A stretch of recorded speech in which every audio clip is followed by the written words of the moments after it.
சக்தி CV news நேயர்களுக்கு வணக்கம். நான் உங்க விஜய் ஸ்ருதிகலை. என் கூட இன்னைக்கு வந்து பிரபல நியூமராலஜிஸ்ட். வணக்கம் சார்.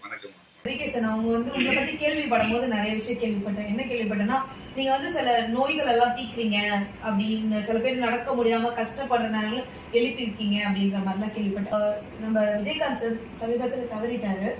அவர் வந்து உங்களுக்கே தெரியும், அந்த வீடியோல கூட நம்ம பார்த்தப்போ ரொம்ப எனக்கு உண்மையே ரொம்ப வருத்தம். அவருக்கு ஒரு சின்னதா ஒரு குறைத்த இதுல சொல்ல போனா மனம் ஒரு கஷ்டப்படுற செய்தியை சொல்றேன். 3 வருடங்களாக என்னோட உதவியாளரும் நானும் ட்ரை பண்ணோம், உள்ள போக முடியல. எவ்வளவு பண்ணாரு, அவரு போக முடியல. அவரு இறப்பதற்கு இயற்கையில கலக்கிறதுக்கு 4 நாளுக்கு முன்னாடி நாங்க உதவியில போனோம். 4 நாளுக்கு முன்னாடி உங்களுக்கு தெரிஞ்சது? போனதும் நாங்க போனோம். கடைசியா என்ன சொன்னோம்னா, தம்பி 3 வருஷமா நான் வந்துட்டோம், இந்த 4 நாளைக்கு முன்னாடி போனதுதான் கடைசி என்னுடைய உதவி. அதிகமா கேட்டாங்க.